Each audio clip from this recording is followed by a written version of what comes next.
मैं इसी क्रम में सबसे पहले यहाँ पर आवाज़ देना चाहता हूँ एक ऐसी कवित्री को जो भोजपुरी में, हिंदी में बहुत बढ़िया दखल रखते हैं। आपने आए दिनों टीवी पे देखा होगा, नाम है प्रमीला शर्मा।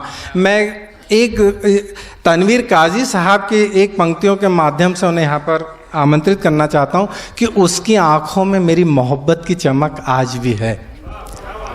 क्या बात है, पहली लाइन में ही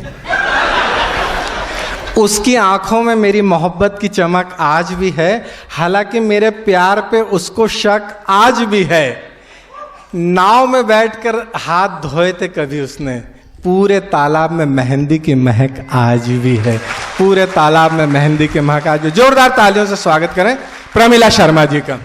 मैं मंच को नमन करती हूँ, आप सबका अभिनंदन करती हूँ और विद्वानों के लिए कहती हूँ कि विद्वत्वम च नृपत्वम नैव तुल्य कदाचनम, विद्वत्वम च नृपत्वम नैव तुल्य कदाचनम। स्वदेशे पूज्यते राजा विद्वान सर्वत्र पूज्यते, विदेशे पूज्यते राजा विद्वान सर्वत्र पूज्यते। और मैं एक रचना सुनाना चाहती थी, मैं 7-8 मिनट से ज़्यादा समय नहीं लूँगी, कि सर्जिकल स्ट्राइक में मारे गए आतंकवादियों की आत्माएं इस समय क्या कर रही हैं। तो आप लोग ध्यान से सुनिए। 2 दिन पहले मेरे पति जैसे ही घर में घुसे तो कॉफ़ी की स्मेल आने लगी। मैंने पूछा कि आप कॉफ़ी पी के आ रहे हैं ना कैफ़े कॉफ़ी डे से? तो बोले कि नहीं। मैंने कॉन्फिडेंस के साथ कहा, क्या कह रहे हैं, कॉफ़ी पी के आ रहे हैं कि नहीं? बोले कि उनको लगा कि उनकी झूठाई पकड़ी जाएगी। बोले हाँ, पी के आ रहा हूँ। लेकिन ये तो बताओ कि मैं कहाँ रहता हूँ, क्या करता हूँ, तुम्हें कैसे पता चल जाता है? क्या तुम कोई जादू टोना जानती हो? मैं बोली हाँ, मैं जादू टोना जानती हूँ। तो बोले कि अच्छा ठीक है, अगर तुम जादू टोना जानती हो तो ये बताओ कि सर्जिकल स्ट्राइक में मारे गए आतंकवादियों की आत्माएं इस समय क्या कर रही हैं? मैंने 5 मिनट के लिए आंखें बंद की और आप लोगों को अगर लगे कि ये सचमुच में ऐसा, एक कोई कहानी नहीं है, फसाना नहीं है, अगर आप लोगों को लगे कि ये सच्चाई है तो तालियां ऐसी गुजनी चाहिए कि पाकिस्तान तक आपके तालियों की आवाज जाए। कि मैंने 5 मिनट के लिए आंखें बंद की और मैंने कहा कि मैं भ्रमण करते करते उस लोक में पहुंची जहां सर्जिकल स्ट्राइक में मारे गए आतंकवादियों की आत्माएं तड़प रही थी, छटपटा रही थी, उन्हें घोर यातनाएं दी जा रही थी।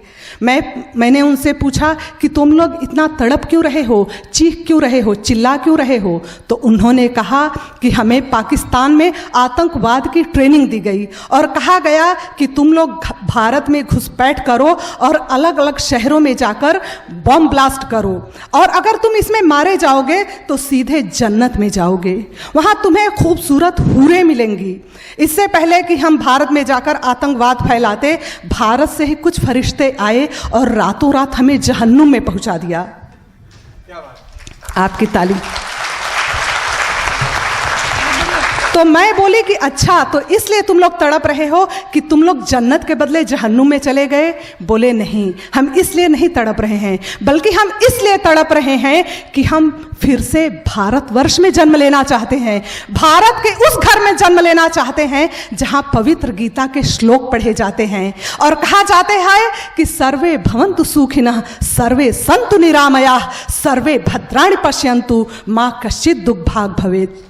यानी विश्व कल्याण की कामना की जाती है। हम भारत के उस घर में जन्म लेना चाहते हैं जहां कुरान की पवित्र आयतें पढ़ी जाती हैं और कहा जाता है कि खाना खाने से पहले अपने आसपास के 10 घरों में देख लो कि कहीं कोई भूखा तो नहीं है, और अगर कोई भूखा है तो तुम्हें खाना खाने का कोई हक नहीं है। मैं बोली कि ठीक है, अब तुम लोग पश्चाताप करो, एक ज्ञान काश तुम लोगों ने पहले ज्ञान प्राप्त कर लिया होता तो आज इस तरह से तड़प नहीं हो रहे होते। लेकिन मैं तुम्हारा ये संदेश पाकिस्तान तक पहुंचाऊंगी कि जो आतंकवाद फैलाते हैं वो जन्नत में नहीं जहन्नुम में जाते हैं। क्या बात है, क्या बात है, बहुत बढ़िया। मैं घर से जब निकलने लगी तैयार होके तो मैंने अपने पति से कहा कि मैं कैसी दिख रही हूँ? तो बोले अच्छी दिख रही हो। मैं बोली अच्छी दिख रही हूँ इसका मतलब क्या है, कैसी दिख रही हूँ, ध्यान से देखो और बताओ। तो बोले अच्छी दिख रही हो। मैं बोली अच्छा, सच सच बताओ और मैं कैसी दिख रही हूँ, एकदम ध्यान से देखकर बताओ। तो बोले कि तुम इतनी अच्छी दिख रही हो, इतनी अच्छी दिख रही हो, इतनी अच्छी दिख रही हो कि मन हो रहा है तुम्हारे जैसी 2-4 और लेके आ जाऊं। क्या बात। तो मैंने कहा कि तुम भी मुझे इतने अच्छे दिख रहे हो, इतने अच्छे दिख रहे हो, इतने अच्छे दिख रहे हो कि मन हो रहा है कि मैं भी। बोले मैं तो मजाक कर रहा था पगली। मैं बोली लेकिन मैं मजाक नहीं कर रही हूँ, मैं सचमुच में कह रही हूँ, तुम इतने अच्छे दिख रहे हो, इतने अच्छे दिख रहे हो कि मन हो रहा है तुम्हारे साथ फोटो खिंचाऊं और फेसबुक पे अपलोड करूं। और मोहब्बत की अभी आपने बात की कि मोहब्बत, मैंने कहा मोहब्बत करके हमने मौत को दावत दे दी, शायद मोहब्बत की नहीं होती तो अब तक जी रहे होते। मोहब्बत करके हमने मौत को दावत दे दी, शायद मोहब्बत की नहीं होती तो अब तक जी रहे होते। पीछे से आवाज आई, बीवी के डर से हमने छोड़ दी मैं खाने की गलियां, बीवी के डर से हमने छोड़ दी मैं खाने की गलियां। गली छोड़ी नहीं होती तो अब तक जी रहे होते, गली छोड़ी नहीं होती तो अब तक पी रहे होते। मैं बोली कि ना तो आपने पीना छोड़ा है और ना ही आपने गली छोड़ी है। पहले मैं खाने में पीते थे, अब देसी दारू की दुकान में पीते हैं। पहले भुना हुआ मुर्गा खाते थे, अब क्या खाते हैं, मूंगफली खाते हैं। और मैं और सुमिता भी गए थे, अभी 2 साल पहले हम लोग गए थे यहाँ ही महाराष्ट्र के कलसूबाई में। वहाँ पे औरतें काम करती हैं और आदमी पी जाते हैं,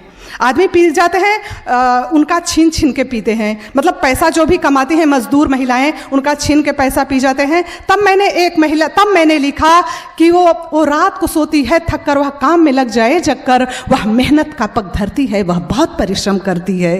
वो बोझ उठाती दुनिया का, रखती ख्याल है मुनिया का, छाती का दूध है सूख चुका, बढ़ रहा कर्ज है बनिया का, बढ़ रहा कर्ज है बनिया का। उस मजदूर महिला ने मुझसे कहा, ओ मजदूरन थी मुझसे बोली, ओ मजदूरन थी मुझसे बोली, कौड़ी कौड़ी से खाली है झोली, कौड़ी कौड़ी से खाली है झोली, चूल्हा जलता नहीं है और तन की है फट गई चोली, मजदूरन थी मुझसे बोली।